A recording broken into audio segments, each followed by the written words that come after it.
Salutations, this is Godot with Yaboe. I'm Yaboe, and today we're going to touch grass, but before we can do that we need a player. Go ahead and press this plus sign, other node, and look for character body 3D. Oh no, a warning. This node has no shape, so it can't collide or interact with other objects. Okay. Go ahead and add a collision shape 3D. Oh no, another warning. A shape must be provided for collision shape 3D to function. Okay. Go ahead, up to shape, empty, and then change this to capsule shape 3D.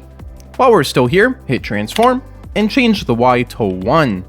Great, now our player is standing on the ground. While we're here, change character body 3D to player, and then add this stupid piece of paper. As you can see, Godot gives us a character body 3D basic movement template. When I say basic, I really mean it. This thing is only about 28 lines of code, and it's not that good. In the future, I'll show you how to make a much better player controller than this.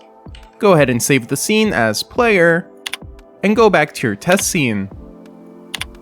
Now when we drag the player into the world, we can see his collider. Great. Press the play button, and you'll see that we're met with nothing but the dark, neutral gray abyss, and that's because we didn't add a camera. Go back to your player and add a camera. Move it up to around the head space of our player. Good. And now, when we press play, we're met with this beautiful world environment node scenery. Great. Let's add a visual marker, such as a mesh instance 3D, and because I'm feeling spicy, I'm going to make it a cylinder. Position the cylinder somewhere in the world, and now when we press play, we're falling. This is a great time to add some ground, don't you think? And in our case, grass. Add another mesh instance 3D, and let's make this one a box mesh.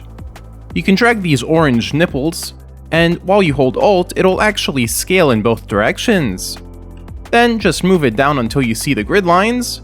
Great. And then press the stupid cube by the word mesh. Go ahead and press empty by the word material, standard material 3D, press the stupid sphere, albedo, and change the white color to a green. Great. I also like to go to roughness, and then change this to something like 0.65 or something like that, because grass is not 100% rough.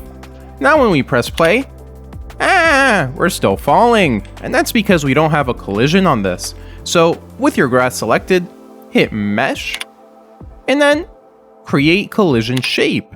Change sibling to static body, and try mesh into bounding box.